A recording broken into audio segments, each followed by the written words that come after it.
কতটা লাকি হলে একটা মানুষ এই ধরনের জন্মদিন পায়? আলটিমেটলি লাকি ব্যাপারটা নয়, সবটাই নির্ভর করে নিজের পরিশ্রমের ওপর, নিজের প্রতি ডেডিকেশনের ওপর, ইন্ডাস্ট্রির প্রতি কতটা ভালোবাসা রয়েছে, ভালোবাসা রয়েছে তার ওপরে। তেমন একটা জিনিস বানাও যেটা দেখে মানুষ হলে আসবে, সেই লেভেলের কিছু ক্রিয়েট করো, মানুষজন তোমার জন্য পাগল হয়ে যাবে। এবং এই মুহূর্তে দেবদার যে স্টারডামটা ক্রিয়েট হয়েছে সেটা এক কথায় বলতে গেলে সেটা যে পর্যায়ে গিয়ে পৌঁছেছে কল্পনার বাইরে। মানে নিজের কেরিয়ারে সেরা টাইম বলে না, সেরা টাইম কাটানো, যাই করছে সোনাফুলে যাচ্ছে, এই মুহূর্তে দেবদের জন্য সেই কথাটাই প্রযোজ্য। এর আগের ভিডিওতে আমি একটু দুঃখ প্রকাশ করেছি এবং করাটাই স্বাভাবিক, যে একটা লোক সারাদিনে এরকম রেসপন্স দেওয়ার পরে তার শো বাড়ানো হলো না, শো একই জায়গায় থাকলেও মেনে যায়, উল্টে কিছু জায়গায় শো কমিয়ে দেওয়া হলো।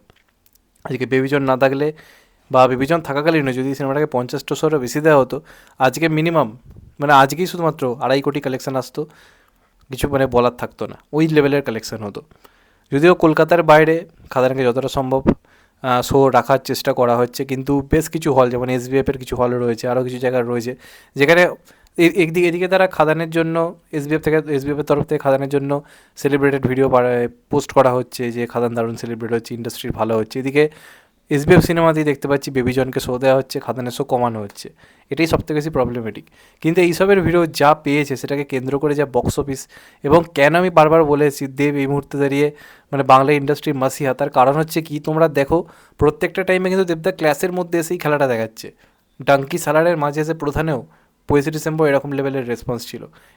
সেটারও শো খানিকটা কম ছিল বলে একটা রেকর্ড ব্রেকিং বক্স অফিস অন্ত আনতে পারেনি। কিন্তু এখানে খাদান এত ভালো রেসপন্স আসার পরও শুধুমাত্র রেকর্ড ব্রেকিং কালেকশন আজকেও করবে, কিন্তু সেটাকে এক্সট্রিম পর্যায়ে নিয়ে যাওয়া শুধু হলো না একটু শো কমিয়ে দেওয়ার জন্য। এবার আমি যদি আজকের মানে সারাদিনের অ্যাডভান্স বুকিং নিয়ে কথা বলি, আমার মনে হয় বিগেস্ট 25 ডিসেম্বর শুধু নয়, দেবদার কেরিয়ারে সব থেকে সেরা জন্মদিন এটা যাচ্ছে। এর আগেও দেবদার জন্মদিন সেরা গেছে, এর আগে আমরা জানি ডিসেম্বরে বহু বড় বড় হিট দেবদা দিয়েছে, কোনো সন্দেহ নেই তাই নিয়ে। কিন্তু এটা সব থেকে বিগেস্ট হতে চলেছে, কারণ প্রথম কথা দেবদা যে জনরাতে নিজের প্রাণ বলে মনে করে, কমার্শিয়াল জনরা, সেই জনরাটাকে দেবদা কামব্যাক করাতে পারলো। প্লাস কোনো বাংলা সিনেমা মাল্টিপ্লেক্সে 25 ডিসেম্বরে, মানে আমি বলতে চাইছি মানে মেন স্ট্রিম বাংলা সিনেমা আজ অবধি 25 ডিসেম্বরে বা ছুটির দিনে এই লেভেলের রেসপন্স মাল্টিপ্লেক্সে আজ অবধি কখনো আনতে পারেনি। সিঙ্গেল স্ক্রিনে এনেছে, মাল্টিপ্লেক্সে এই রকম রেসপন্স একটা মেন স্ট্রিম কমার্শিয়াল মুভি কল্পনা করা যায় না। রোববারের থেকেও ভয়ঙ্কর আজকে রেসপন্স, কোনো শো আজকে আমি গ্রিন দেখতে পাচ্ছি না।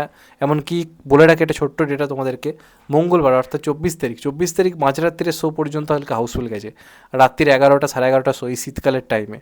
জাস্ট ভেবে দেখো তোমরা কী লেভেলের ক্রেজ। এবং অলরেডি এইসবের বাইরেও কলকাতার বাইরেও আমরা যদি দেখি, কলকাতার মধ্যে তো আজকে অলরেডি 150টা শো আজকে হাউসফুল যাবে। বুকমাইশো এবং বুকমাইশো বাদে যেগুলো রয়েছে সেগুলো বাদে তোমাদেরকে রেসপন্স দিলাম। তাছাড়া বাদ বাকি যে সমস্ত জায়গা রয়েছে, বর্ধমান, পুরুলিয়া, তারপর হচ্ছে বীরভূম, তার সঙ্গে সঙ্গে কল্যাণী, তার সঙ্গে সঙ্গে বহরমপুর, শিলিগুড়ি পর্যন্ত হাউসফুল গেছে আজকে। জাস্ট ভেবে দেখো তোমরা। তো সেই সমস্ত জায়গাতে যদি আমি লিস্ট ধরতে বসি, আজকে 250 থেকে 280খানা শো পর্যন্ত কিন্তু হাউসফুল যাওয়ার বিরাট রকম কিন্তু চান্স রয়েছে। এবং তাই যদি হয়, এত কম শো পেয়েও আজকে কিন্তু মিনিমাম যা হিসেব যাচ্ছে আজকেও কিন্তু 1.5 কোটি বা 1,80,00,000 কাছাকাছি কালেকশন চলে আসতেই পারে।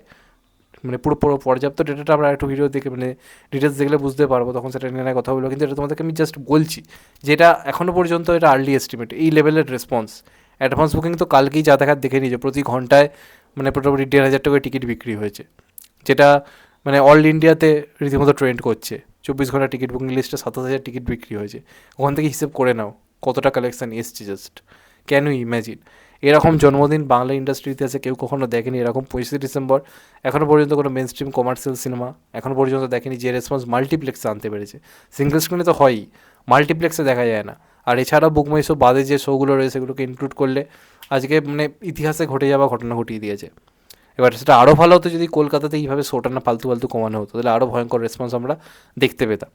তো আজকের দিনটা অসম্ভব ভালো কাটলো। কিরম কী ডিটেলস তোমাদেরকে কালকে আমি ডেটা সংগ্রহ করে আরও জানিয়ে বলবো। তার জন্য চ্যানেলটা সাবস্ক্রাইব করে দিও অ্যান্ড কেটে দেবে আইকন। ভালো থেকো সবাই, টেক কেয়ার, নমস্কার, আবার দেখা হবে। এখন তো বাই, সবাই ভালো থেকো, সুস্থ থেকো, নমস্কার, টেক কেয়ার, আবার দেখা হবে। ভালো থেকো সবাই, টেক কেয়ার, নমস্কার।